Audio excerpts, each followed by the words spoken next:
ჩვენი რუბრიკის სტუმარია ჯვარის მამის სახელობის ტაძრის მღვდელმსახური დეკანოზი თალმას ჩოხელი. დაგვლოცეთ მამა. მოგესალმებით, ღმერთმა დაგლოცოთ. სად გაატარეთ ბავშვობა და როგორი ბავშვობა გქონდათ? მე ძალიან ლამაზ სოფელში, თიანეთის რაიონის სოფელ არტანში, რომელიც ძალიან ლამაზია, ივრის ხეობაზეა და ადამიანი ჩემი აზრით აი ბავშვობაში არის ყველაზე ბედნიერი და სწორედ ეს ბედნიერი ხანა გავატარე აი ამ ლამაზ სოფელში, რომელიც როცა იმ სოფელში ავდივარ, მაშინაც მენატრა. თუ გახსოვთ, რამდენი წლის იყავით, როდესაც მოინათლეთ? 3 წლის ვიყავი, არ მახსოვს. აი რა ტრადიციებით იზრდებოდით? ფასეულობები რომ ფასეული ყოფილიყო ჩემთვის, ისე ზდიდნენ უფროსისთვის პატივისცემით, ტრადიციების დაცვით, ღვთისმოშიშად ზდიდნენ. სად სწავლობდით მამა თალმას და როგორი ბავშვი იყავით? თიანეთში დავამთავრე სკოლა და სულ წყნარი მშვიდი ვიყავი ბავშვობიდან და ალბათ ეხლაც ეგრე. რომ შევადაროთ ერთმანეთს, რა განსხვავებაა მთასა და ბარს შორის? ბარში რომ მაისია, მთაში მარტია.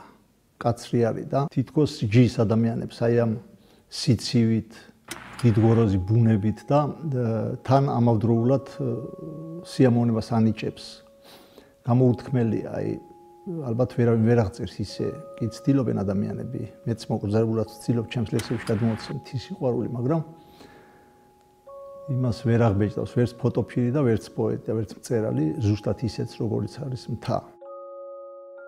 ბარი აუცილებელი და საჭირო შერწყმულია ერთმანეთში და ლამაზი და კარგი საქართველო ღვთისმშობლის წილხვედი ქვეყანაა და ძალიან ლამაზია თავის მთითა და ბარით. თუ გაიხსენებთ თქვენს ბავშვობაში, როგორ თამაშობდით, თუ ბურთაობდით, აი ჯირით მთაში გავრცელებული, თქვენ რამდენად იყავით ამ ყველაფერს?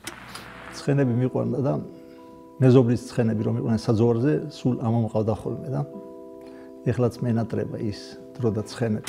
საგნები, რომელიც გამორჩეულად გიყვარდათ. ისტორია მიყვარდა და ლიტერატურა და მთლიან წლის მასალას რამოდენიმე დღეში წავიკითხავდი მთლიან წიგნს და მე მახსოვდა ხოლმე, რო გვიხსნდა ახალს, მე მახსოვდა ის. როგორ სწავლობდით? საშუალოდ, ჩვეულებრივად, რა ვიცი, როგორც ბავშვს. მაგრამ ისტორიას და ლიტერატურას, ქართულ ენას განსაკუთრებულად კარგად. 5-6 წლის ჯერ წერა არ ვიცოდი და როგორაც კითხვა ვისწავლე და ჩემი შვილი ახლა გაბრიელი პატარა არის 4 წლის და იცის კითხვა ინგლისურად და ქართულად, რა თქმა უნდა, ქართული. კითხვა ის რომ წერა არც იმან არ იცის. ოჯახში ღმერთის შესახებ თუ საუბრობდნენ, რამდენად რელიგიური ოჯახი იყავით? ბავშვობაში არ იყო ხელმისაწვდომი სასულიერო ლიტერატურა თიანეთში, მე თიანელი ვარ, თიანეთში გავიზარდე. წარმოშობით ჩოხელები არიან გუდამაყრიდან, შავი არაგვის ხეობიდან. არც ერთი მოქმედი ეკლესია არ იყო თიანეთში, ჩემს ბავშვობაში და რაც ლოცვები იცოდა დედაჩემმა ისე ზეპირად გადმოგცემდა და ცდილობდა ისე გავეზარდეთ, რომ ღმერთის აუგი არ გვეთქვა ღვთის შიშსა ნერგავდა შეძლების დაგვარად ჩვენში. თუ გახსოვთ, რა ლოცვებს გეკითხავდათ ხოლმე დედა? მამა უჩვენოს დასაწყის ლოცვებს ალბათ. შემდეგ სად ჩააბარეთ, აი როდესაც სკოლა დაამთავრეთ? რამდენიმე წლის განმავლობაში დავდიოდი ტაძარში და მაინტერესებდა კიდევ უფრო ღრმად გავცნობოდი ქრისტიანობის საფუძვლებს და ჩავაბარე სემინარიაში, თბილისის სასულიერო სემინარიაში. აი სანამ სემინარიაში ჩააბარებდით მამა თალმას, აი როგორ მიხვედით ეკლესიაში? რატომ დაინტერესდით? არის ადამიანის სული და ხორცი და ადამიანი როდესაც ავად გახდება, ექიმთან მიდის უმეტესი ნაწილი და რა ის სულს საზრდო რომაკლია ეძიებს ადამიანი და ღვთისწყალობით ხშირ შემთხვევაში ოვებს ჭეშმარიტებას მართლმადიდებლ ეკლესიაში და მეც აი ესე სულ დავდიოდი წაძრებში, მონასტრებში და მაინტერესებდა. ვინ იყო თქვენი პირველი მოძღვარი? აი რამდენი წლის იყავით, როდესაც აღსარება ჩააბარეთ? პირველი მოძღვარი იყო მამა სიმონი ნოცუბიძე, რომელიც გარდაიცვალა, ღმერთმა აცხონოს მისი სული. როგორ მიხვედით გადაწყვეტილებამდე, რომ თქვენ გახდით სასულიერო პირი? რო ამთავრებ სასულიერო სასწავლებელს, რა შენში არის თითქოს გადაწყვეტილება, რომ შეიძლება გახდეს სასულიერო პირი. რამდენი წლის იყავით და როგორ მოხდა თქვენი ხელდასხმა ჯერ დიაკვნად, ვის მიერ? 29 წლის ვიყავი და საქართველოს კათოლიკოს პატრიარქმა ილია მეორე მაკურთხა დიაკვნად და მკითხა, რომ აი თუ წავიდოდი თიანეთში, ჩემს რაიონში, სადაც არ ყოფილა კომუნისტების შემდეგ მოძღვარი და მითხრა რომ ეს ძნელი იქნებოდა, ძალიან რთული გზა იქნებოდა და თუ წავიდოდი და მე უთხარი რომ ვიცი რომ რთული იქნება, მაგრამ ადამიანი უნდა გამოადგეს თავის ეცადოს ნებისმიერი პროფესიის ადამიანი თავის სამშობლოს გამოადგეს თავის კუთხეს. მე ამ რაიონმა გამზარდა თიანეთმა და რა თქმა უნდა პატრიკის კურთხევით წავიდოდი და წაველი იქ პირველი მოძღვარი ვიყავი თიანეთში კომუნისტების შემდგომ და ძალიან ურთულესი წლები იყო. 5 წელი მსახურობდი იქ. ყველაზე დიდი სირთულე რა? აზრის საზირკველში ჩემი ცხოვრების 5 საუკეთესო წელი ჩავდე და ღვთისწყალობით დაფასდა ეს შრომა და დამთავრდა იკურთხა ღვთისწყალობით თიანეთის ტაძარი.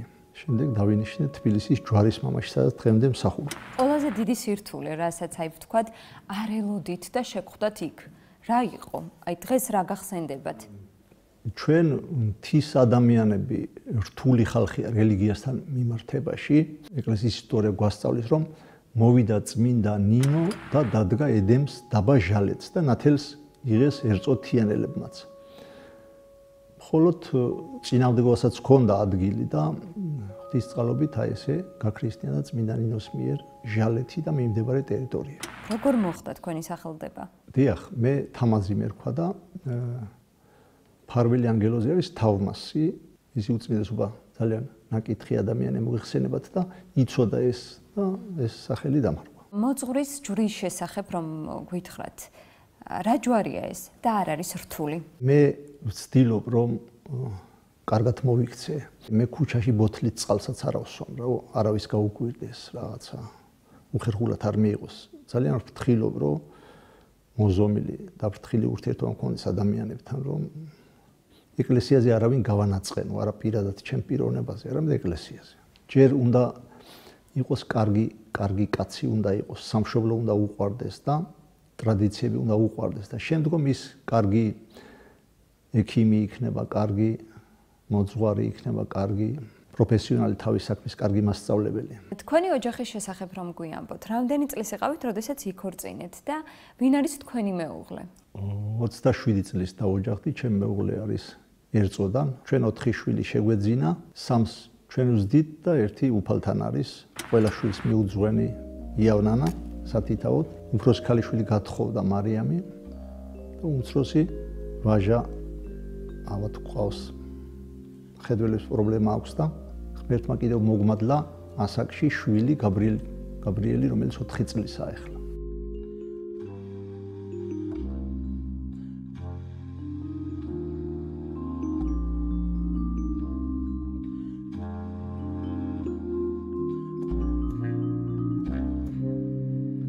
ჯვარი სად დაიწერეთ?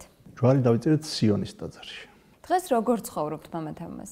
რამდენად ახერხებთ იყოთ ჩართული საოჯახო საქმეებში, თუ არის შესაძლებელი ეს? მოძღვარი სხვანაირად იღლება, როგორც ფიზიკურად დაიღალოს და ინტელექტუალურად ორმაგად იღლება რა. ადამიანებმა შეიძლება ვერ დაინახონ, როგორ იღლება მოძღვარი. რთული არის და საპასუხისმგებლო და საპატიო და მადლობა უფალს, რომ ესე რაც არის იმისთვის ყველაფრისათვის. მამათამას, თქვენ ასევე წერთ ლექსებს. თუ გახსოვთ პირველი ლექსი, რომელიც თქვენ დაწერეთ? პირველი ლექსი პატრიარქმა გვითხრა, რომ ჯვარის მამაში იყო დაგლოცა და ხატწერს რომ ათვალიერებ და გვითხრა, რომ უნდა დახატოთ, დაწეროთ, შექმნათო და მე მკითხა, რომ აბა შენ ხატავ? მე ვუთხარი, არა, ჩემი ქალიშვილი ხატავს მეთქი და გვითხრა, რომ უნდა მოძღვრობასთან ერთად უნდა ხელოვნების რომელის სფეროშიც და მაშინ ესე დაიწერა გუდამაყრელი, ამაყო გუდამაყრელი, რომელიც სანამ დაიბეჭდებოდა პრესაში, მანამდე სამღერდა. გიორგი ჩიტაური, ერთი ნიჭიერი, კარგი ადამიანია, მან ამღერა და მას შემდეგ 60-ზე მეტი, 61-62 ლექსი არის ამღერებული. ზოგი ორჯერ, სამჯერ ამღერდა. თუ გაქვთ გამორჩეული ლექსი, რომელიც ყველაზე მეტად გიყვართ, ან ყველაზე უფრო მეტად თქვენია, ან რაიმეს უკავშირდება? ყველა ლექსი მიყვარს, შვილებივით არიან დაახლოებით, რომ თუ შეიძლება ასე ითქვას. განსაკუთრებით გამორჩეულია მამის იავნანა ჩემთვის და მწუხარე იავნანა, რომელიც ჩემს შვილებს დაუწერე. ვაჟა ჩოხელს და გიორგი ჩოხელს, რომელიც გარდაიცვალა. დეგანოზი თავმაზი ჩოხელი ჩვენი პოეტია დაჯილდოებულია გამშვენებული ჯვრით ახსიოს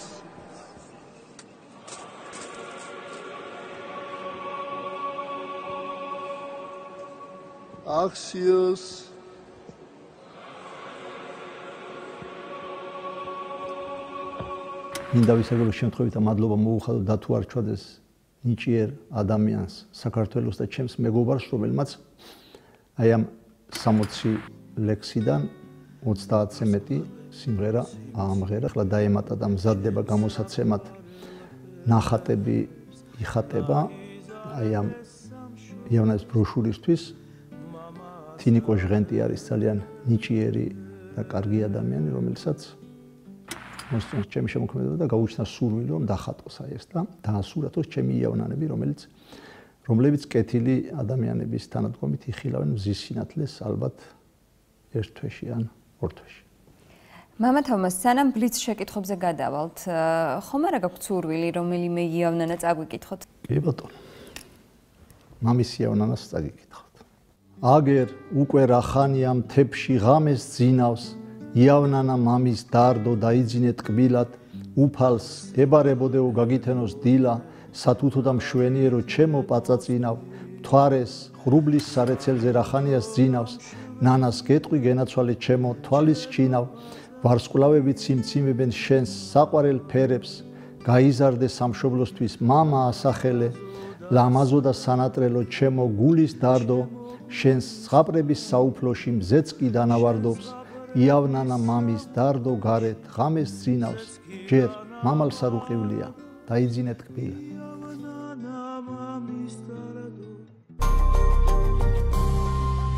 რა საქმიანობთ თავისუფალ დროს?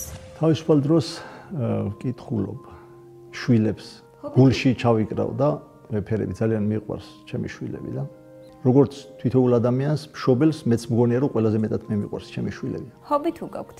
აი მთა მიყვარს და ყოველთვის ვერ ვახერხებ მთაში წასვლას ძალიან მიყვარს მთა. საყვარელი წიგნი და ციტატა. ვერ გამოვარჩევდი ისე ალაზა ხაიაური მიყვარს თიანელი პოეტი ჩემი მეგობრის მამა და ძალიან ნიჭიერი ადამიანია. ტარიელ ხარხელაური თემურ ჩალაბაშვილი. დღეს პოეტების საუკუნე არ არის და ხელოვანი ადამიანების ნაკლებად არიან ისინი დაფასებული. ძალიან მიყვარს ნოდარ დუმბაძის ყველა ნაწარმოები მის კითხვაში გავიზარდე და ძალიან მიხარია რომ მისი ოჯახის ახლობელი ვარ და მანანა დუმბაძე ჩემი მრევლი არის და როგორც მისი მამის შვილი თვითონაც ძალიან კარგი ადამიანი და როგორც ის დიდი ადამიანი იყო და ნიჭიერი ისეთები არიან მისი ოჯახის წევრები კარგი ადამიანები. საყვარელი ფილმი და მსახიობი. რა გითხრათ ფილმებისთვის ნაკლებად ვიცლი რა ვიცი. ჩემს ბავშვობაში კინოფილმი ქართული გასწავლიდა როგორ გეცხოვრა. მულტფილმიც კიდევ გასწავლიდა აი ზაქრო და შაქრო გასწავლიდა რომ ნასვამი არ უნდა დამჯდარიყავი საჭესთან. წუნა და წუწუნა გასწავლიდა რომ ხელი უნდა გეთხოვა გოგოსი და პატივისცემი ოჯახის გამოგეხატა ესე. კიდევ ბევრი სხვა. ბავშვობის ოცნება. ბავშვობაში რამოდენიმე ოცნება მქონდა და ერთ-ერთი იყო რომ ძალიან მიყვარდა ია და იასამანი, განსაკუთრებით ია მიყვარდა და ჩემი ბავშვობის ოცნება იყო რომ იას და იასამანს მთელი წელი ეყვავილათ, ისე როგორც ნაძვს და ფიჭვს, აი ესე სულ ყოფილიყო და ეგ არ ამისრულდა ეგ ოცნება. სასულიერო პირი რომ არ ყოფილიყავით, რომელ პროფესიას აირჩევდით? საბავშვო ბაღში ვიმუშავებდი, გამიხარდებოდა. ყველაზე დიდი მიღწევა. ყველაზე დიდი მიღწევა ალბათ აი იავნანები და ჩემი ამაღერებული ლექსები და მე მჯერავს რომ ჩემი ყველა ლექსი და სიმღერა თუ ვერ გაუძლებს დროს რამოდენიმე სიმღერას ჩემსას გავკადნერებ და ვიტყვი რომ 50 წლის მერე სიმღერებენ საქართველოში როცა მე აღარ ვიქნები. ყველაზე დიდი შეცდომა. შეცდომისა რა გითხრათ. შეცდომებს აღსარებაში ამოვენა. სიტყვა რომელსაც ყველაზე ხშირად იყენებთ. მიყვარს ადამიანები და აი ამ სიტყვას სიყვარულს ვიყენებ. ყველაზე სასაცილო შეკითხვა, რომელიც თქვენთვის დაუსვამთ. რა ვიცი, ვერ ვიხსენებ. და ბოლოს, კეთილი რჩევა. ეს ხანმოკლე, წუთი სოფელი, წამიერი.